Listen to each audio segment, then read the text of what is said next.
Hello guys, and welcome to my DIY kitchen makeover video where I'll be painting my kitchen cabinets white on a small budget and completely transform the look of this kitchen with a brush and a roller. My final goal for this small kitchen was not only to make it look beautiful and seem bigger in size, but to also bring the value of the house up as we're trying to sell this house down the road, and the kitchen is the heart of any home.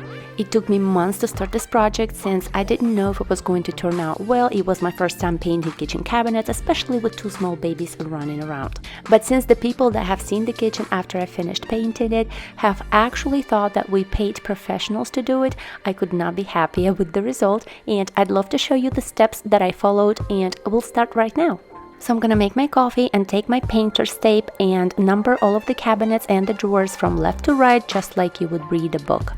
By the way, my name is Jenny and I am a wife and a mother to two kids, a 1-year-old boy Max and 2-year-old girl Anya, and a cat, her name is Katya. So on this channel you'll find plenty of real-life cleaning, organizing and decluttering videos, as well as an occasional room makeover and some home improvement DIY project, everything on the budget. I hope you enjoyed today's video, and if you do, I hope you don't forget to press the thumbs up button. So while numbering the cabinets, when it came to the drawers, I decided to write drawer 1, 2, 3, and 4. I just thought that would be easier for me. The whole point of this process is just to make sure that everything goes back to the same place that it came from. I did actually take the time to get ready for this project. I watched quite a few videos and did my research before I started painting because I simply could not afford to screw up this kitchen. The video I actually decided to follow pretty closely was done by Home Renovation DIY guy. He had a pretty long detailed video on this topic, and I felt safe to follow his tutorial and altering a couple of steps according to my needs, my liking, and my type of kitchen. The next step was to take off all the hardware and keep it kind of organized by putting each door's hardware into a separate Ziploc bag and writing the door's number on that bag. I also thought it was a great idea, since each door has 2 hinges, to mark one of them to make sure that I know which one is the bottom, which one is the top. So I decided to just mark each door's bottom hinge. And I'm hoping I'm using the correct word by calling them hinges. I think they're hinges, right? Also, I'm gonna link everything that I used for this project in the description below this video.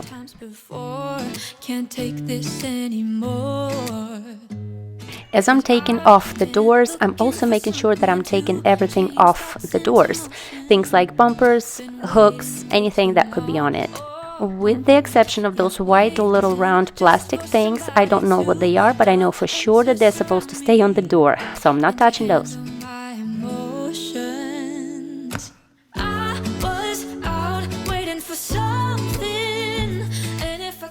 What I learned about this project is that preparation is everything, and it is time consuming.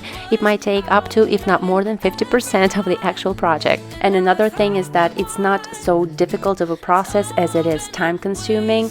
So I learned that I shouldn't be rushing anything. So mentally I was prepared that even if I only had an hour a day for this project and this whole thing was going to take me about a month or so, I was mentally prepared for it. And having to be prepared to live without a kitchen for a month was not the case in this case, because I simply was not going to take anything out of the shelves, out of the drawers. I was just going to put the drawers into the living room on my dining room table. It was a little bit of a mess, but nothing was moved out. I wasn't going to place painter's tape and plastic absolutely everywhere. The kitchen was still usable, and that's how we were just going to have to live for a few days. But thank God this process didn't take anywhere nearly close to a month.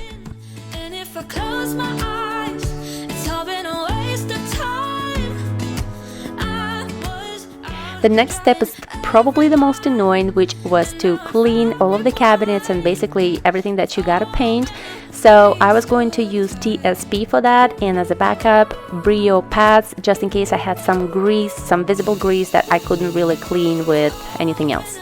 So just following the directions on the bottle, I actually took the step pretty seriously. I wanted my cabinets to be extra clean just because I knew how dirty they were. Even though I cleaned them a few weeks ago, I saw all the grease on them. It bothered me because for some reason I thought that if I paint greasy cabinets, it's just gonna come off or something, which I don't know if that's really the case, but I was determined to get any kind of grease off of the cabinets, and I was using toothbrush, sponges, Brio pads, microfiber cloth, and towels, making sure that they are all shiny, clean. It took me maybe, I want to say, almost all weekend.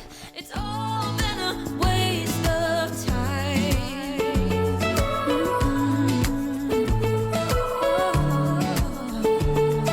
It's all been a waste of time. As I was cleaning the cabinets, I had to take the sticker with the number of the cabinet off, put it somewhere on the wall, and then of course put it back on as soon as I was done. This project got moving forward a lot during the weekend because my husband was home and he was able to help me with the kids. Of course, he also wanted to help me with the cabinets, but it was a situation of too many cooks in the kitchen. I simply wanted to do everything myself. But he did have to help me in the end, putting the kitchen back together and putting the hardware back on. That was all him.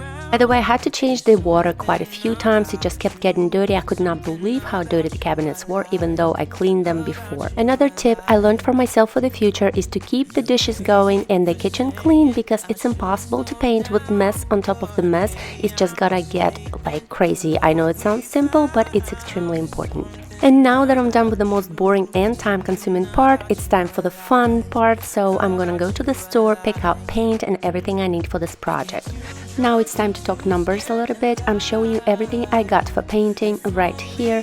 I was nervous about even thinking how much time it was going to take me to paint this kitchen, comparing to the time that I spent on washing the cabinets. So the way I decided to go was to pick out my brush for corners and detailed part of the cabinets. The rollers I highly recommend. They are not quite foam. I leave everything in the description. And the paint is from Lowe's store, Valspar, that does not require any priming. I was extremely nervous about not using any primer at first because that's just the way you're supposed to go, but this paint is made for it. They know what they're doing nowadays, so it worked out just fine. The color of the paint is called Alabaster, a little bit off-white, and like I said, this paint does not need any primer, top coat, or sanding for that matter. So I decided to just be safe and lightly sand my cabinets anyway, since that's not going to hurt. It's only gonna make sure that the paint sticks better. So normally in our family, I'm the one that tries to save every single penny by making things DIY, etc. My husband is the other way. He would pay any money for quality products. So we normally meet somewhere in the middle when it comes to everyday purchases. But when it came to this kitchen, we were both agreeing that we were ready to spend any type of money to make this kitchen look beautiful. We were not trying to save money, especially on hardware and things like that. So it just worked out that way without any intention on our part, that we only spent $177 on this kitchen, including the hardware, the paint, and everything altogether. Neither of us expected to pay this little for this huge project, and unfortunately in life it normally works the other way. You don't expect to pay a lot of money, but then you do, and this project just happened to be just surprisingly affordable. So also, if you noticed, I did use painting triangles to paint my doors at first, but it was too wobbly, so I decided to put a couple of wood panels together and paint it on those and just use the triangles to dry my doors on, although I could have used the wood panels for that as well.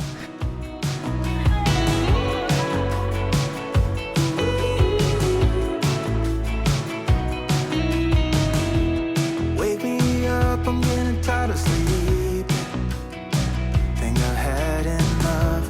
I've been gone, but haven't done much healing. It's pretty clear. One thing I learned when doing my research is when you paint your kitchen cabinets and when it comes to the corners, that's where you want to start actually, and just drag paint out of the corners. And whenever my brush needed more paint, I soaked it completely with it on the inside and then brushed the extra off the edges. All because I wanted my brush being full of paint on the inside and not dripping off of it. Looking for someone to show me the way when my map is torn up. Give me a light when my torch is blown out. Let me escape from my hideaway. I give up all of my little addictions. So for my method, I was trying to do thin coats of paint rather than thick coats, and every time I filled up my roller a little bit too much, I will just roll the excess paint on a piece of cardboard and it was just fine.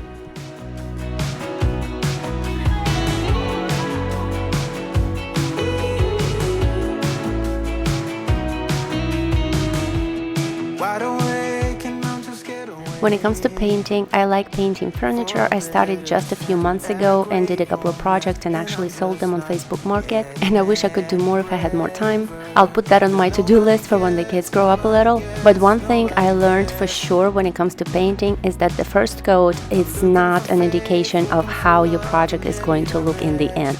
So a lot of times it looks worse before it looks better, and that final coat just makes all the difference in the world. And this project just happened to be one of those where the final coat is going to make all of the difference. One of the steps I decided to do differently from the tutorial is not to put a tape on my freshly painted cabinets with the number. I decided to number them inside those hinge holes. So like I said, I threw away the tape with the number and put that number inside that hole because the paint is not going to touch that part, so that when my husband puts the kitchen back together, he can see the number and put that cabinet back where it originally belonged. So eventually I ran out of space in the garage and I decided to just paint the drawers inside the living room where they were. So I just made sure that the floors were covered, and in case there are any slip-ups or spills, I made sure to also keep a wet rag by my side to wipe it up right away before it dried, since I did not use any painter's tape either, and it's not cheap, by the way. So to save money, time, and a little bit of headache for myself, I decided not to use painter's tape this time and just to make sure to keep a wet rag by my side. That's another reason I really like that home renovation DIY guy whose tutorial I decided to follow, is because he's a professional at what he does. He also tells you the unnecessary steps that you can skip, and one of them happened to be the painter's tape, thank goodness. And please don't hate me if you like painting with painter's tape. I don't think there is anything wrong with that, especially if you're a beginner and you feel safe that way, please. But I decided that it's just not for me. So in just a second, you'll see me painting the actual kitchen frame without any painter's tape. I only used just a little bit around the microwave.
When painting the kitchen frame, I really tried to make sure that I wasn't using too much paint, especially on the first coat. Just go light and thin and just add up coats until you're happy with the result. And also I did light sanding on this part of the kitchen as well as the rest of the kitchen.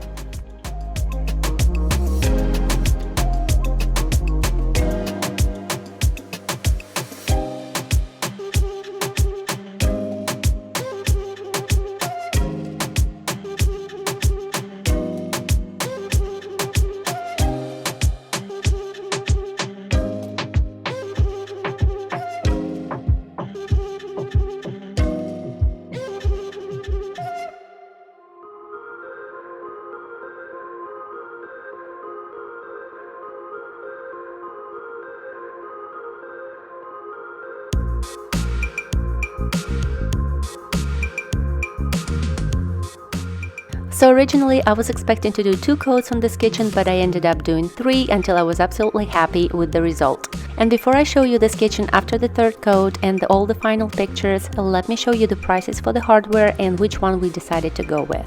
I can't decide between the top or the bottom ones at Lowe's. They all match and they come in different sizes. We had 16 doors and 4 drawers. I didn't really want to do any knobs originally. But in the end, none of them really matched our backsplash, so we decided to go with this one, Heirloom Silver, and it happened to be cheaper as well.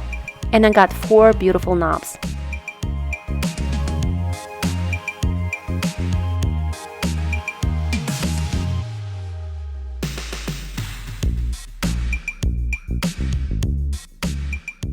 So like I said, my husband did put the kitchen back together and I asked him to film himself, so he did. But I think we're missing a little bit of a shot here how he actually drilled in the hardware, and that's okay, let's just skip to the final pictures then. And if you like the transformation of this kitchen, please press the thumbs up button to like this video.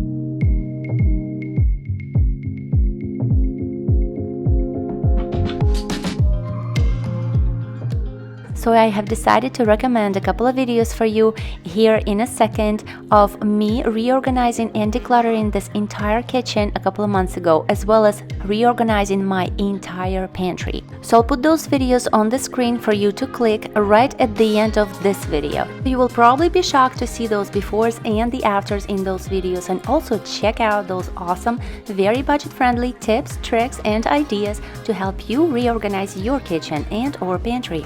And this is a reminder to not forget bumpers for the kitchen cabinets.